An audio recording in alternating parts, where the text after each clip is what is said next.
in New York. According to local media reports, shots were fired at the 36th Street station in Sunset Park in Brooklyn this morning. Undetonated devices were also found. New York City police say they're responding to reports of people wounded either by gunfire or explosion. We'll keep you up to date on that story. Now, the UK's warned all options will be on the table when it comes to the West's response if Russia uses chemical weapons in Ukraine. The government says it's working urgently to verify claims that chemical weapons were used in an attack on the besieged city of Mariupol. The Foreign Secretary described any such action as a callous escalation in the conflict. The Armed Forces Minister James Heappey told GB News he's worried about a renewed assault in the east. I'm concerned in that I think that the fighting that is going to happen this spring and this summer in the Donbass is going to be extremely violent and will be quite a big army on quite a big army. They clearly have the May the 9th victory parade in mind as a date by which they need to have achieved something. The Ukrainian President Volodymyr Zelensky says thousands of civilians have been deported from occupied regions and placed into what he described as filtration camps. Documents are taken away from them, they are interrogated, humiliated. It is unclear how many people were killed. Many of those who were deported were sent across Russian regions. They are forbidden to leave. It is obvious that it is an attempt to get rid of witnesses of Russian war crimes committed in Ukraine. Well, meanwhile, Russia's president says attempts to isolate his country from the rest of the world will fail. Speaking in Russia's Far East, where he met his Belarusian counterpart, Vladimir Putin also said Moscow will never depend on the US and its allies again after they imposed crippling sanctions. He also repeated his country's ambitions in Ukraine, saying the military operation will achieve its goals. The number of people on payrolls rose by 35,000 between February and March, but the latest figures from the Office for National Statistics also shows workers suffered the biggest fall in real pay for almost 9 years. Experts are warning wages are set to lag even further, with inflation expected to soar by autumn. The Labour leader, Sir Keir Starmer, says his plans for a windfall tax would help ease the cost of living crisis. The thing that's coming up over and over again is people saying, I can't afford to pay my bills. What are you going to do about it? So the Labour Party says we're going to have a windfall tax on oil and gas companies in the North Sea, profits they didn't expect to make because of the high global prices, use that to reduce energy bills by up to £600 for those that need it most. Lots of rapidly developing stories this afternoon. We will keep you up to date here on GB News. Now, shortly, we'll head back to the briefing.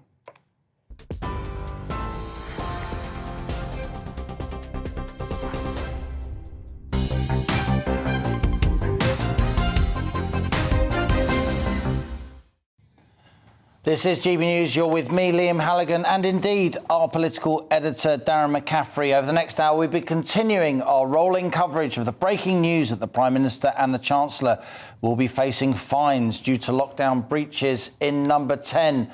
That judgment coming down from the Metropolitan Police. It's also been confirmed that the Prime Minister's wife, Carrie Johnson, will face a fine due to breaches of pandemic rules. We'll be reacting to the news throughout the hour. Joining me now is GB News political correspondent Tom Harwood, who is at Downing Street. Tom, what's the mood now? It seems to me that attitudes are hardening. We just had Sir Ed Davey talking about a possible vote of no confidence.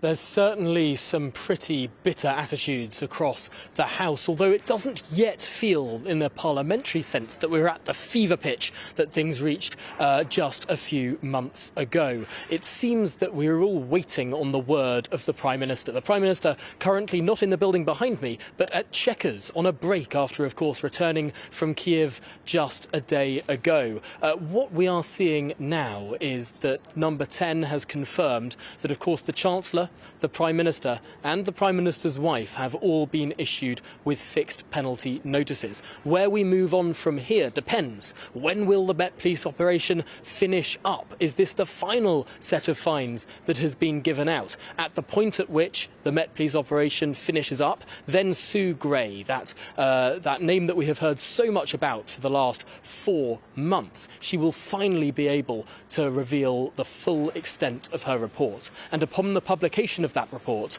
the Prime Minister will come to Parliament and make a full statement. Whether or not he makes a statement in the building behind me sooner is an open question. But equally, also that electoral event that is hurtling towards us, those local elections on the 5th of May, they will matter stupendously as well in terms of how people receive this news, in terms of how members of Parliament react to this news, because of course that's how the Conservative Party works. If they want to dislodge a leader, if they want to force a leadership contest, then members of Parliament need to write their letters to the chairman of the Backbench 1922 committee, Sir Graham Brady. We don't know the total number of those letters. We don't know if those letters are being written as we speak. But at the point at which those letters are delivered, the point at which those letters reach that threshold of 56 being written to Sir Graham Brady, then a leadership contest begins, in that a vote of no confidence can take place amongst members of the Conservative Parliamentary Party,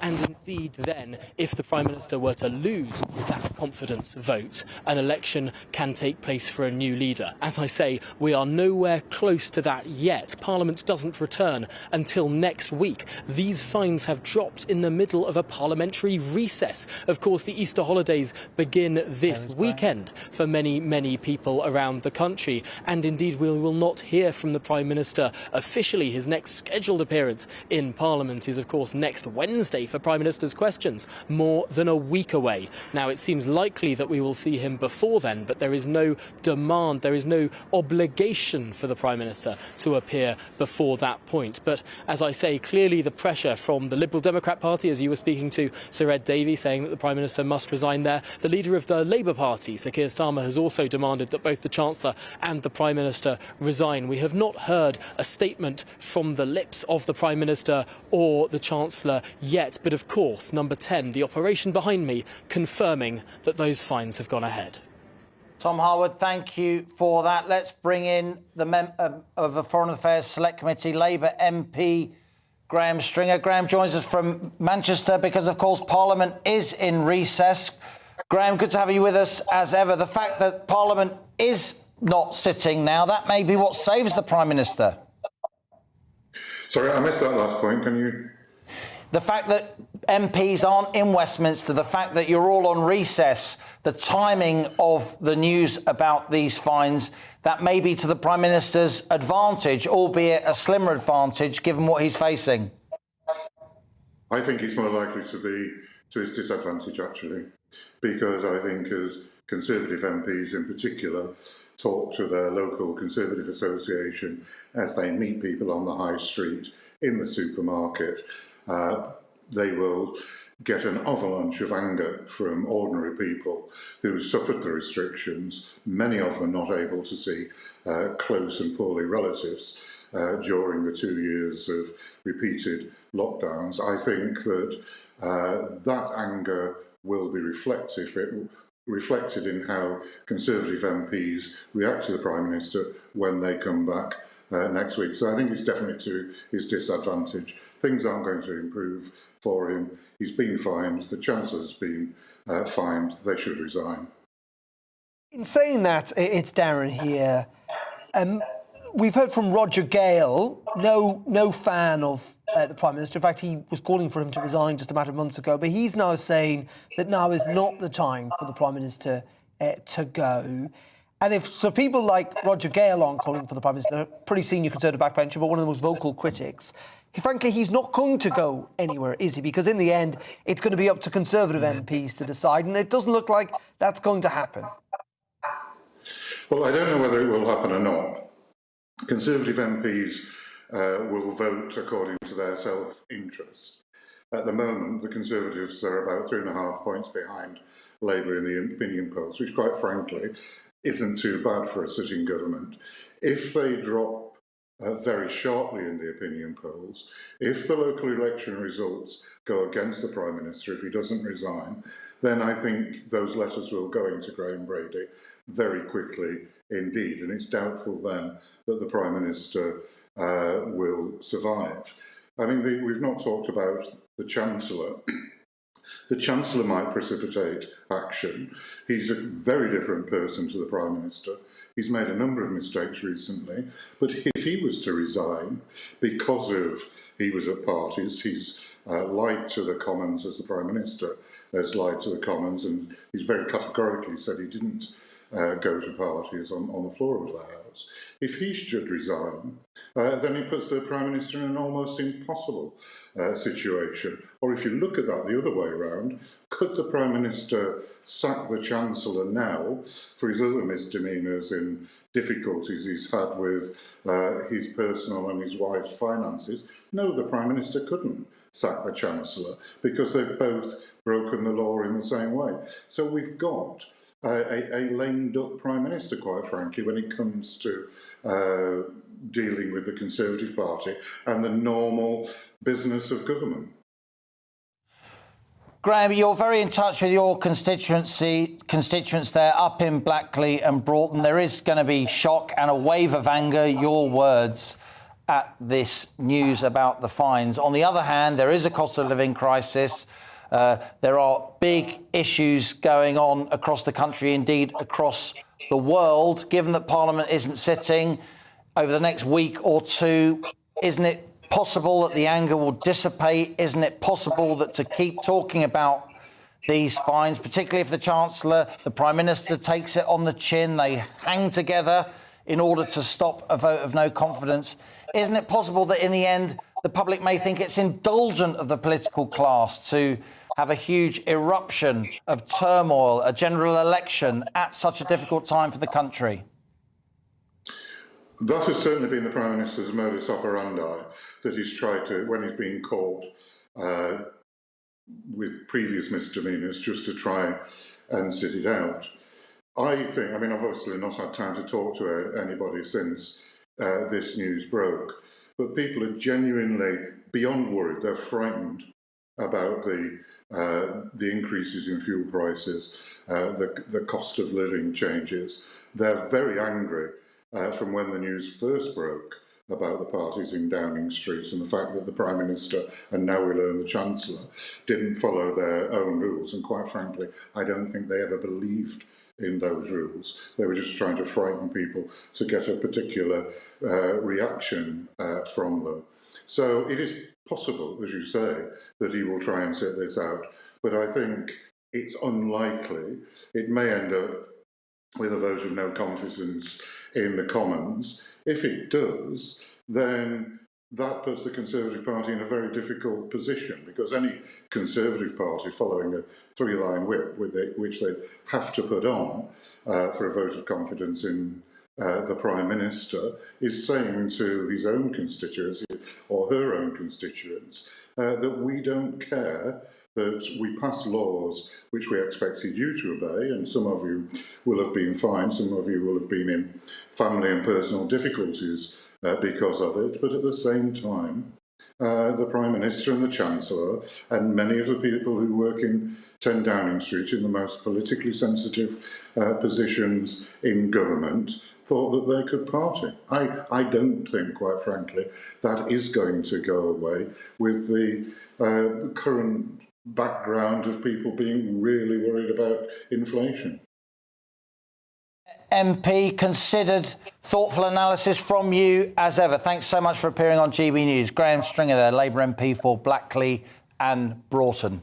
Yeah, fascinating stuff, isn't it, to a large degree, in terms of these fines being issued. What the reaction is within the Conservative Party will be crucial for all of this, but the Liberal Democrats are calling for Parliament to be recalled. It is, of course, in its Easter recess, and for this to be debated, even going as far as suggesting there should be a vote of confidence in the government. Let's bring in the Liberal Democrat MP, Alistair Carmichael, who joins us down the line. Alistair, thank you very much indeed for joining us. You know, we are in a situation in which clearly the Prime Minister has been fined. I'm sure he's going at some stage to apologise for that if he accepts this fine. But in the end, there is little evidence that he, as you guys seem to be suggesting, has lied to Parliament. Well, Boris Johnson has given so many contradictory statements at so many different points in the whole process. Had he been open and sort of dealt with this right at the beginning, at the end of November, beginning of December, then, you know, he could probably have dealt with it and moved on from it. But it has been the fact that he's been brought kicking and screaming to the position that he's in today that really causes him the damage. And, you know, he has told Parliament in the past that there were no parties, that he didn't know there were parties, that nothing was done that was done in Downing Street was wrong.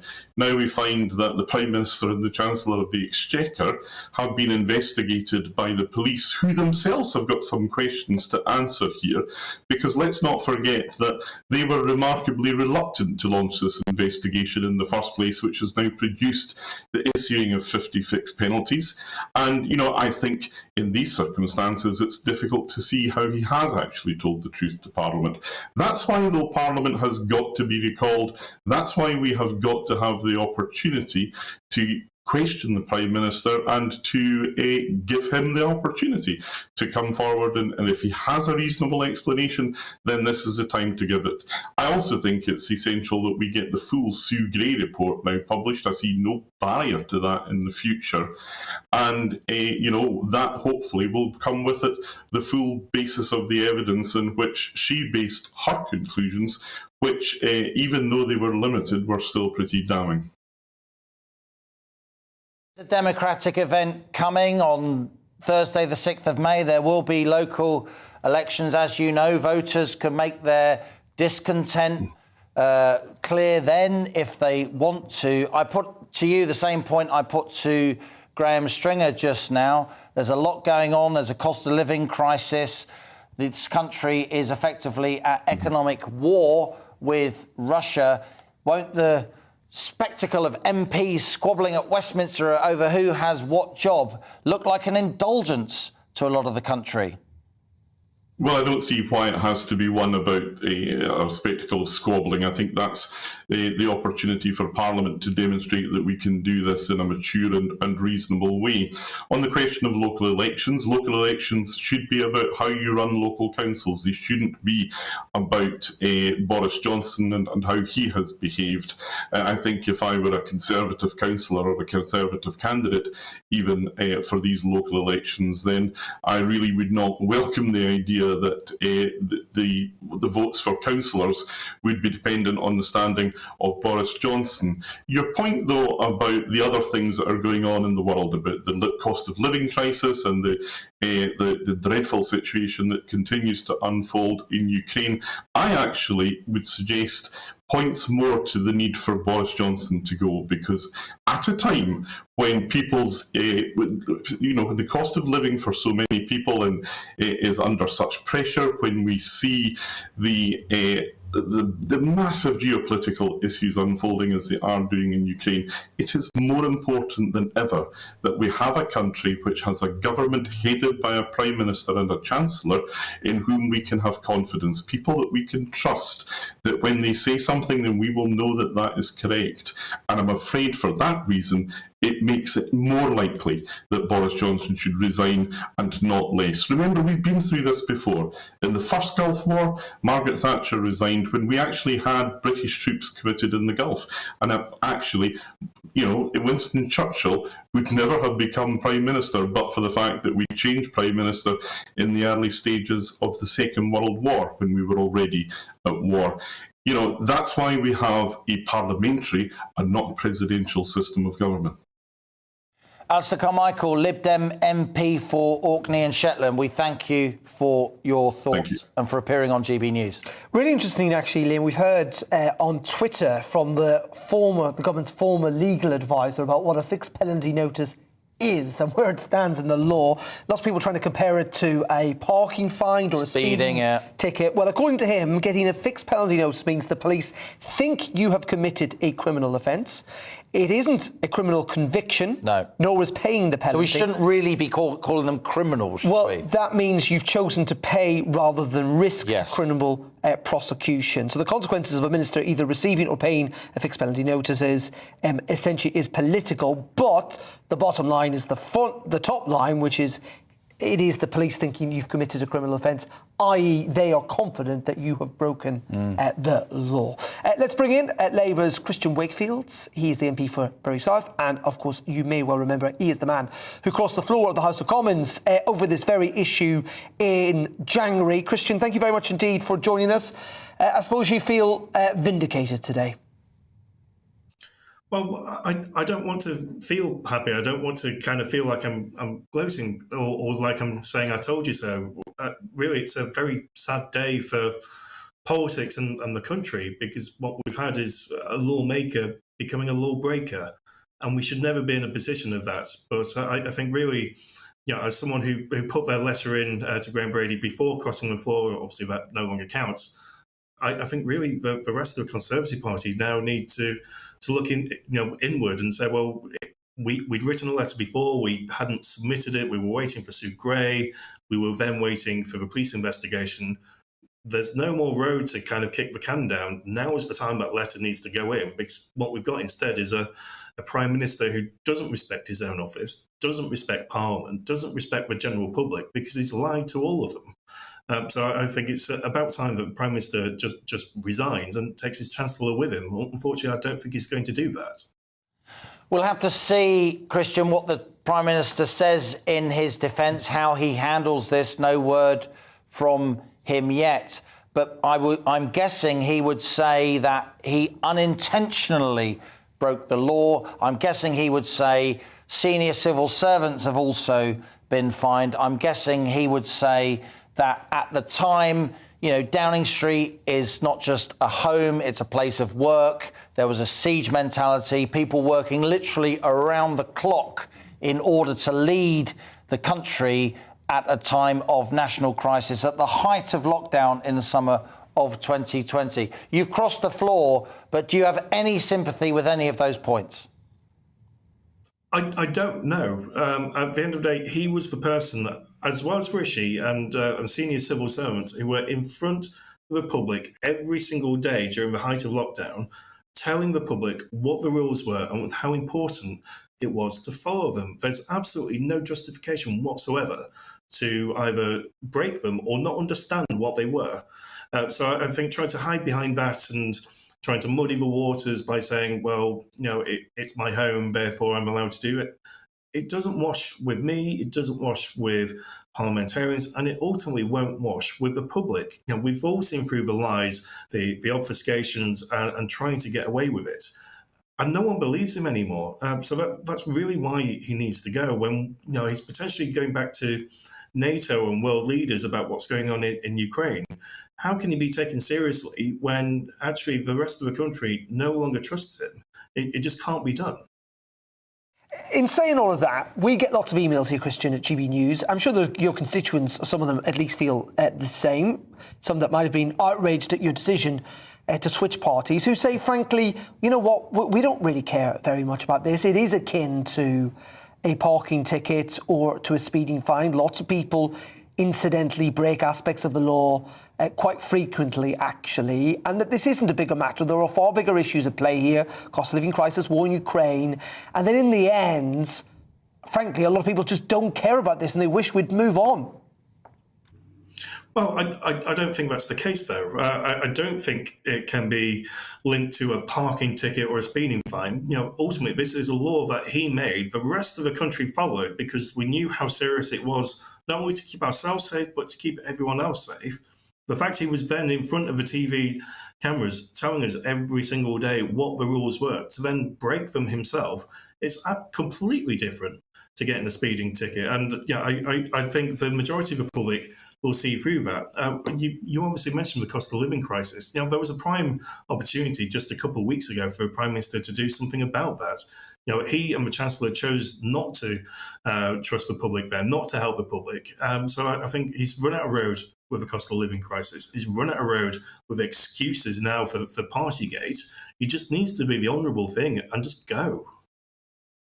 Christian Wakefield, thank you very much indeed for joining us this afternoon here on GB News. Appreciate your time and your thoughts on this subject. Joining us now is the news editor at the influential Conservative home website, Henry Hill. Henry, what's your take? What would be your advice to your Prime Minister? I mean, I think at this point, I was somebody who earlier on in Partygate thought that he was probably going to have to go, but it does look as if events have overtaken it. He has had a very good Ukraine crisis. I think the contrast between this news and the sight of Boris Johnson walking the streets of Kiev with President Zelensky earlier this week is simply going to be too great. The momentum for the rebels has gone. So I suspect that the damage of Partygate to the Prime Minister, which is tangible and real and has happened, and you can see it in the polls, I think that that's already happened. I think that it's very unlikely that the Conservative rebels, such as they are, will be able to put together enough momentum to get rid of him. And so, for better or worse, he will tough it out. Offer a counter narrative to that, even though I kind of agree with you. And unlike you, Henry, I've always thought he probably could eke this out. And I say that because also the big thing that's changed in recent weeks is that one of the main contenders for that job, Rishi Sunak, is not there now as a contender, frankly, to a large degree. And as always, getting rid of someone might seem relatively easy until you have to decide who you want to replace them. But my counter-narrative is this, which is, we don't know if this is the last of the fines, by the way. The police investigations are still potentially carrying on. There may be more fines to come. This could drag out for weeks, if not months more. We've got Sue Gray's report, which could still be pretty damaging for the Prime Minister. We've got very difficult local elections coming up, which the Conservatives could do very badly in. And I add to this as well, and I think this will matter, is we know there are photographs. We know there are, I think, over 300 photographs of potential rule-breaking inside Downing Street. And there's almost something more visceral, isn't there, about seeing these things. And that there is still a moment of danger potentially for the Prime Minister. Or am I getting carried away? No, you're right. I think these stories always have the capacity to evolve. So we can only ever talk about, what the information that we currently have. The thing about the visuals is completely correct. If we think back to the audio of that mock press briefing and the way that really made this story cut through in a way that no amount of words written by people like me have managed to do previously. So it could always evolve. If the Prime Minister ends up facing an escalating series of fines, if it looks like a pattern of misbehaviour, and if there are particularly egregious photographs, all of that could change. But I think that the blunt realities are that even if the Conservatives have a tough set of local elections, it's no longer obvious who would be the candidates for a leadership contest, which means that those people are not going to be pushing for a leadership contest. A few weeks ago, Team Rishi and all the MPs who sort of dipped their hands in the blood for the Chancellor would have been amongst the people primed to send in letters and push for a leadership contest. Now they're not. So who's going to go over the top? There's no obvious candidate. Personally, I think for the Conservative Party, the best time to have a leadership election, if they're going to have one, would be over the summer, when ideally the cost of living crisis would be less and Parliament isn't sitting. But I just don't see that there is currently, unless this crisis gets a lot worse, I don't see Tory MPs having the appetite to have one. So much power in the hands of Conservative backbenchers now, Henry, the very people that Conservative Home tracks so assiduously, whether or not they submit those letters to Graham Brady and spark a leadership election, or indeed their views will drive, it seems to me, whether or not opposition leaders try and spark a vote of no confidence. Darren pointed out earlier, even the likes of Sir Roger Gale, by no means the Conservative leaders' biggest fan on the Tory backbenches, saying now isn't the time for a leadership change. What's your sense? Could views harden on the Tory backbenchers if their constituents get really angry? After all, they want to keep hold of their seats. They do want to keep hold of their seats, but I think that the time when this story was really at its most toxic, a few months ago, back when I thought he would go, back when a majority of the respondents on Conhome's monthly survey of members suggested that he should resign, and they didn't move then. So the reluctance to move part of the Conservative is very surprising, but it's nonetheless real. And I think the fact that this story has been so strung out... Henry Hill there from Conservative Home. Sorry, we just lost his sound there, but we thank you, Henry, for your analysis and for appearing on GB News. Indeed, it is just after 3:30. We'll have continuing coverage of this breaking news story, the Prime Minister having faced fines. Do always get in touch, by the way, gbviews at gbnews.uk, or indeed tweet us at GB News about what you make about this significant political story, whether you care or not. Please do get in touch. But before all of that, let's cross over to Rosie Wright for the very latest news, including that other big developing story this afternoon of an attack on the New York subway.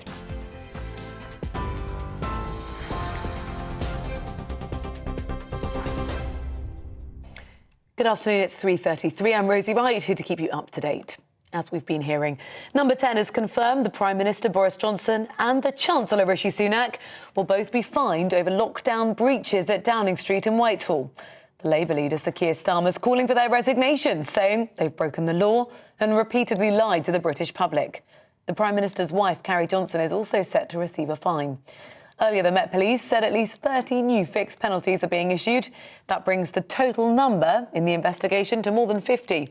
Liberal Democrat leader Sir Ed Davey told GBNews both the Prime Minister and the Chancellor have got to go.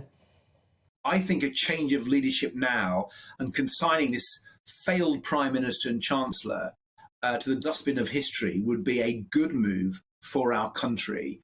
And what Liberal Democrats are calling for is for either them to go, or the Conservative MPs to do their patriotic duty for once, or for Parliament to be recalled. We have to have a change. In some other breaking news, several people have been shot, at least 13 injured at a subway station in New York. According to local media, shots were fired at the 36th Street station in Sunset Park in Brooklyn this morning. Undetonated devices were also found. New York City police say they're responding to reports of people wounded, either by gunfire or an explosion. We will keep you up to date on this story. The UK has warned all options will be on the table when it comes to the West's response if Russia uses chemical weapons in Ukraine. The government says it's working urgently to verify claims that chemical weapons were used in an attack on the besieged city of Mariupol. It's after the Foreign Secretary described any such action as a callous escalation in the conflict.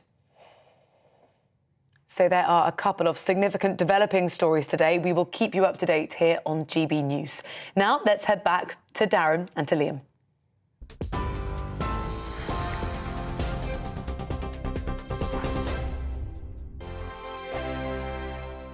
Hello, I'm Michelle Dewberry, and you can join me every weekday 6 till 7 on Jubes and Kerr. Me and my panel will get stuck right into the day's events, and I can tell you, in fact, I can warn you, expect some robust debate, some strong opinions and perspectives from both sides of the fence. It's about you at home as well. I love to read out all of your comments, or at least as many as I can. So join me, Michelle Dewberry, Monday to Friday, 6 till 7 on Jubes and Kerr.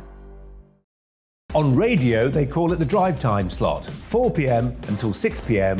as listeners head home. It's that part of the schedule when the dust of the day's events begin to clarify, and we try to make sense of it for you. Brazier is drive time for radio and TV. It's fast, it's punchy, it's opinionated, there's a Brazier angle and a little bit of levity. That's the question. That's two questions, actually. That's Brazier, Monday to Thursday, 4 till 6 on GB News.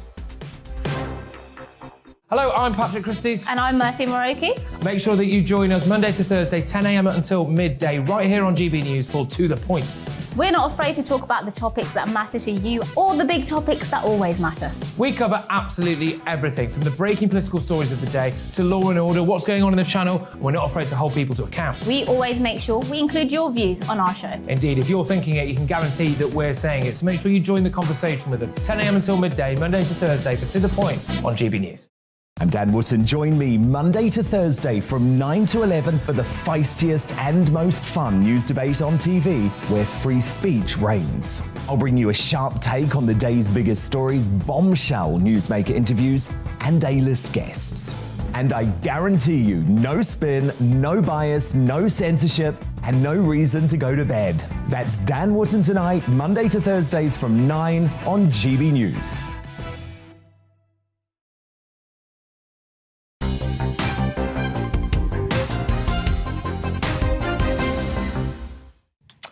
Yeah, very welcome back to GB News. It is almost 23 minutes to 4 o'clock on this Tuesday afternoon. We're on TV, online and on your DAB digital radio. Clearly there is one big, massive political story in town today.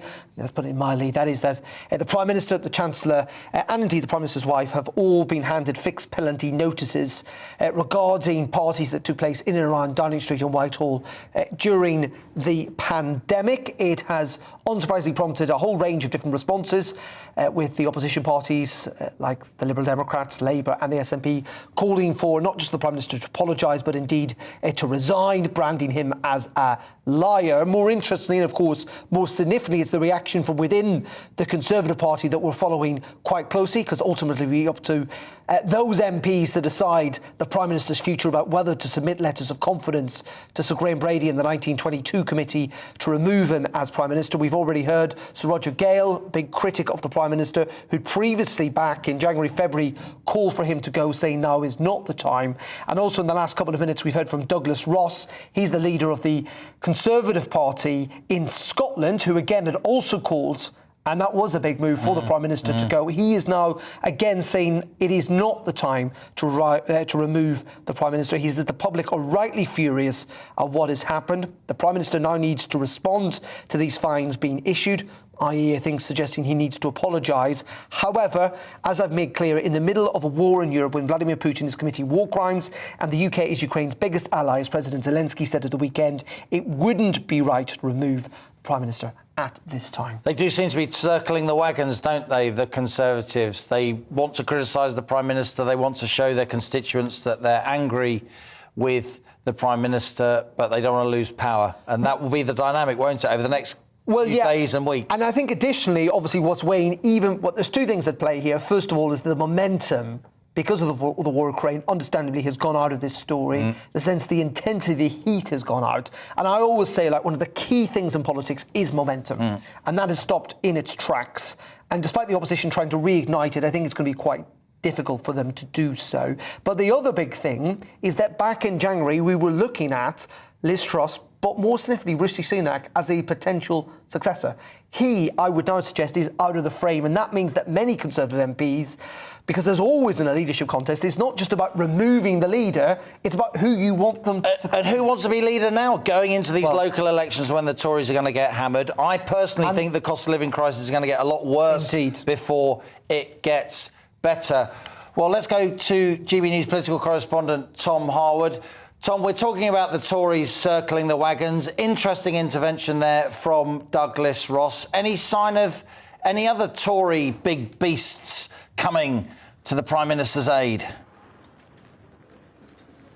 It's interesting to see a number of Conservative MPs suggesting that now is not the time to make a move. I think the coverage that GB News has been providing over the last half an hour is broadly accurate. I was listening to, for example, what Henry Hill was saying to you just some moments ago, and that seems to be relatively reflective of the Parliamentary Conservative Party. It's interesting to note that the WhatsApp groups, those famous WhatsApp groups of Conservative MPs, seem to be fairly quiet as things stand. There doesn't seem to be that sort of fervour or indeed that sort of concern that there was more than 2 months ago when this reached a fever pitch. To some extent, the fact that Easter is coming up this weekend, the fact that Parliament is in recess, and the fact that the Prime Minister is at Chequers, all combined with the very serious international situation that we find ourselves sitting within. Potentially, this means there isn't the same sort of sense of urgency around the question of leadership that there was before. I think the crunch points in this whole discussion may well come at those local elections on the 5th of May, seeing the results on the Friday, the day after the 6th. We may well see the Conservative Party reassessing their leadership, but before then, potentially not. Also, another crunch point, of course, is that full Sue Gray report. Sue Gray, the relatively anonymous civil servant who shot to stardom just several months ago when her name was on the lips of just about every single Conservative MP. It's interesting to note the number of Conservative MPs at this moment in time who are saying that they are now going to wait for Sue Gray's full report. That line that we heard so much of through January and February is now being redeployed because, of course, Sue Gray's full report can come about when the Met Police confirm they've concluded their investigation.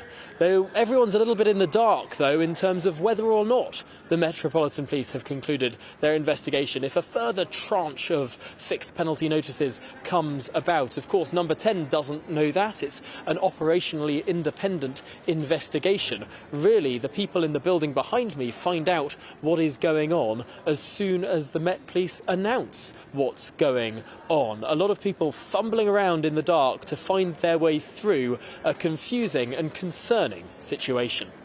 Yeah, it's fascinating, isn't it, Tom? I think we have to conclude that the police investigation probably hasn't been concluded, in the sense I think they would probably let us know when it has been.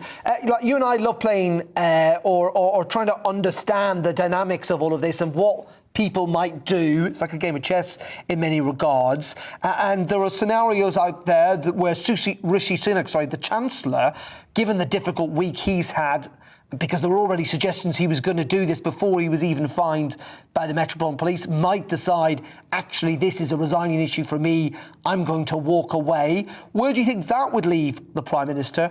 Other suggestions as well, Tom, that Downing Street or Boris Johnson might now force this and actually just decide to have a vote of confidence inside the Conservative Party or in Parliament on his leadership in an idea to stymie the potential of that happening further down the line.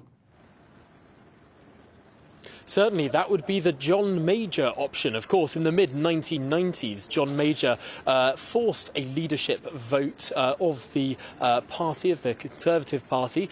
John Redwood stood against him, of course, and he managed to survive that, although then went on to lose the subsequent election. I think that to some extent we may well be getting ahead of ourselves when we're talking about leadership elections forcing votes of no confidence or otherwise. For the moment, whilst it doesn't seem that it's going to be forced in any short order by the Parliamentary Conservative Party, perhaps we are not yet heading into that territory. What's interesting, though, is your suggestion of a Rishi Sunak almost kamikaze mission, because, of course, were Rishi Sunak to resign himself, that may well force the Prime Minister's resignation. Rishi Sunak would be unable to really have any credence in standing himself for the leadership. Then he would take out his own political career as well as the Prime Minister's. Now, that would be an incredibly dramatic situation, but also I think is probably one that is less than likely, given that we simply don't know who would replace the Prime Minister. This is probably one of the largest points in the favour of Boris Johnson right now. We've seen how unpredictable Conservative leadership contests could be. Back in 2001, most people would have thought that Michael Portillo was to become the anointed leader of the Conservative Party, and of course it went to Ian Duncan Smith. In 2005, people thought that perhaps David Davis would sweep it, and it went to David Cameron. In 2016, people thought it was Boris Johnson's for the taking, and Theresa May snuck in there from behind. Really, when it comes to Conservative leadership contests, many occasions, very often, it can come to someone that literally no one was expecting just several months before the contest began. So it's a very dangerous gamble for Conservative Party MPs to push ahead with a leadership election with one of those votes, because there'll be many people from various parts of the party, whether it's the left of the party, the right of the party, the pro-lockdown, the anti-lockdown, the Green, the anti-net zero, all of these different factions within the Conservative Party. Which one would capture the leadership? It's a hell of a gamble. And so really, when we're looking ahead to what may happen in the months to come, people need to count their chickens and indeed count the numbers of their supporters, because in these elections, it's all to play for. Tom Harwood, GBNews political correspondent. More to come from you soon. And Darren, you got a bit more news from the Tory backbenchers. Yeah, indeed. As again, we've been reflecting, haven't we, what Conservative backbenchers have been saying about all of this, because some of them were very critical of the Prime Minister. Some of them have called for him to resign back in January, February time. It is a barometer, if you like, of the danger the Prime Minister finds himself in if they are again willing to call for him to resign, again willing to submit a letter of resignation to the 1922 committee. The sense, though, that we're getting this afternoon is that that is simply not happening. We've heard from Sir Roger Gale, one of the Prime Minister's leading critics within his own party, who says he doesn't think it should happen. Douglas Ross, the Scottish Conservative leader, has also said it shouldn't happen. And within the last couple of minutes, Andrew Bridgen, who again also had called, he came into this very studio to call on the Prime Minister to quit, is not now saying that this afternoon. He is saying that I'm pleased that the police have investigated this matter thoroughly. but very disappointed that so many in number 10, including the Prime Minister, were found to have breached the rules they set for the rest of us, but essentially still not calling for the Prime Minister to go, having retracted that letter from the 1922 committee. So very much a sense that politically we are in a different place, even though this is quite extraordinary news, the first Prime Minister to essentially face anything like this, to be found to have broken the law as an incumbent, but the sense is the Conservative Party is now in a very different place than it was a matter of months ago. On that precise issue of law breaking, let's go to Sir Alistair Graham. He's the former chairman of the Committee for Standards in Public Life. Sir Alistair, thank you so much for joining us here on GB News. Great to have you with us. Where does this law break stand in the pantheon of prime ministerial misdemeanours? Well, of course, it's very difficult to look at it in a historical context because we've only had fixed penalty notices for a limited period of time. You could go back to people like Lloyd George and have question marks about whether they always obeyed the law. But I think the critical issue here is that if standards mean anything in British politics, then I don't believe they've any other choice but to resign because they've clearly broken the ministerial code by knowingly misled Parliament. If that is clear-cut, and I believe it is, they've both made statements in denial of having broken the law and then have subsequently found to have done so, then that's a breach of the ministerial code and requires them to resign. We talk about this, and people, as you say, are rightly quite angry about all of it, but people are also making kind of comparisons to parking fines and to speeding fines, and, you know, people get speeding fines quite frequently. Doesn't mean they get sacked from their job, or indeed they feel they need to resign from the job, and whatever they do. It is different for the Prime Minister because he's making the rules. But is there a sense that actually this is still a pretty minor offence for a politician to commit, and thus ultimately, again, as Liam was talking about, in that historical sense, that we should have a sense of perspective and think that this is not a resigning issue? Well, I don't think that misleading Parliament is a minor issue, and that's what is at the heart That's on the point, it. isn't it, that we don't know. We don't know the answer to that because, you know, even the opposition can't prove at the moment that he intentionally misled Parliament. Well, I've seen television pictures of the Prime Minister clearly saying that all the guidance that had been given by the government had been adhered to. Well, clearly it hasn't.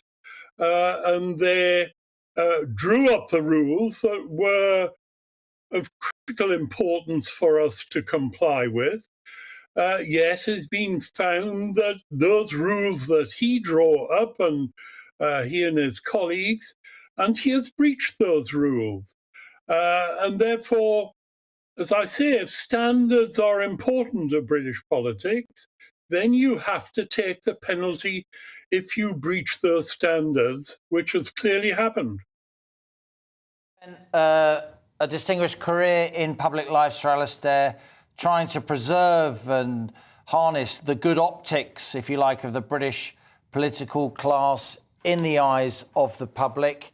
It seems the Conservative backbenchers, senior backbenchers, are practising radio silence at the moment, perhaps until they see what the Prime Minister and Chancellor say about these criminal sanctions. They're not criminal convictions, are they? They're criminal sanctions. There's a key difference.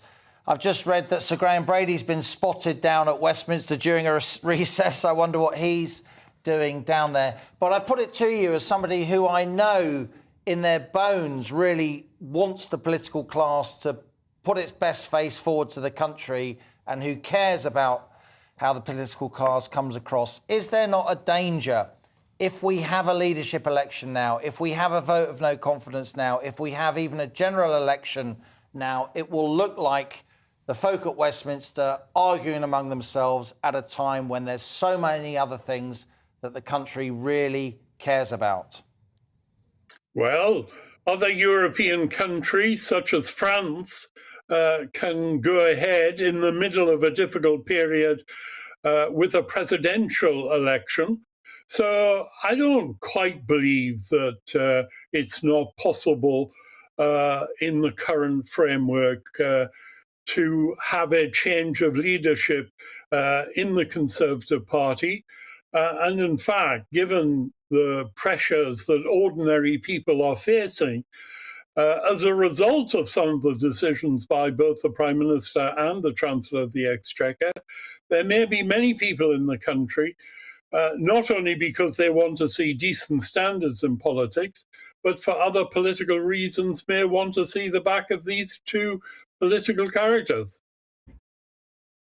Mr. Graham, thank you for appearing on GB News. I'm sure we'll be hearing more from you in the days and weeks to come. But for now, thank you very much indeed. Thank you. Mr. Graham there joining us. Lots of people getting in touch, Liam. Unsurprisingly, GBviews at gbnews.uk. People very animated about this subject one way or another. Gordon says, glad to see the Met are on the job handing out fines for partying. Shame they couldn't do much about anarchists bringing the country to a standstill in relation to those people blocking fuel depots. Adrian says there is no one who can replace Boris and the Ukrainian leader depends on him. It's not important in relation to That's an interesting dynamic. Indeed, and that's something that Douglas Ross, of course, brought up, wasn't it? That he said... And now Henry is Hill from Conservative not Home the as well. time, given the fact that President Zelensky has obviously put an awful lot of emphasis on Boris's leadership, and says Boris and Rishi have to go now before they do more damage to the party and morale. I agree with Sir John Curtis. This is not the sort of thing a Prime Minister should be doing. Grace says, and this is where lots of our viewers are, I'm bored stiff with Partygate. The country was no way prepared for coronavirus. The most likely explanation is the government staff had to work day and night to get vaccines, protective clothing, etc. Boris and co probably thanked the staff and provided them with drinks and snacks. Hardly what I would call a party. Interesting, Darren, in the hour and a half or so since this news broke, I must say most of the people we've interviewed have been very critical of the Prime Minister. We've had Sir Ed Davey, Lib Dem leader. We've heard from Nicola Sturgeon as well. It strikes me that a lot of Tory backbenchers who are supporting the Prime Minister are on radio silence for now. They're waiting until they hear from the Prime Minister and the Chancellor. It'll be interesting to see how soon they do break cover. I guess it depends on whether or not there are more revelations to come. It does strike me that the Tories are circling the wagons. It seems kind of weird that the Tory backbenchers have so much power at this point, but they do, because it's them who will or won't spark a leadership election. It's them who will or won't encourage the opposition leaders to go for a vote of no confidence, because without 40-odd Tory backbenchers, a vote of no confidence would fail. Indeed. And that is parliamentary arithmetic. And I think that's the thing we have to remember here is that we are in a different place from where we were in January. It is clear that Conservative backbenchers who were prepared to move against the Prime Minister then are not prepared to do so. That does not mean that the danger for the Prime Minister is entirely out of the way. But also, fundamentally, is this damaging for Boris Johnson and his premiership? In the short term, it is. In the long term, certainly, yes. We've been watching GB News this last hour with Darren McCaffrey, our distinguished political editor, and myself, Liam Halligan. On the Money will be back tomorrow at 1 p.m. And indeed, Darren will be back with his briefing as well. Alistair Stewart is up next. Indeed. He's in for Colin Brazier. Stay tuned. We'll see you soon. Hello again, I'm Aidan McGivern from the Met Office. It's been turning into a cold and damp afternoon across some northern parts of the UK. Warmer further south, but even here some heavy downpours have started. Now, the weather at the moment is unsettled because low pressures to the southwest of the UK. That's been sending bands of rain and showers northwards during the last couple of days. That continues through the rest of Tuesday. It's also been sending some warmth with it, but that warmth yet to reach parts of Scotland, Northern England, Northern Ireland, where persistent rain has set in. It's feeling cold out there, and that continues through the early hours of Wednesday. The rain eventually reaching the far north of Scotland, but continuing for much of eastern Scotland, much of Northern England, and we'll see further showers for Wales and the southwest. Clear spells to wake up to for southeast England, the far northwest of Scotland. A frost-free start for most because of the relative warmth in the atmosphere at the moment, but a grey, gloomy start because of a lot of low cloud, mist and fog in places. Now, the skies will brighten. We keep a lot of cloud towards the northeast. The rain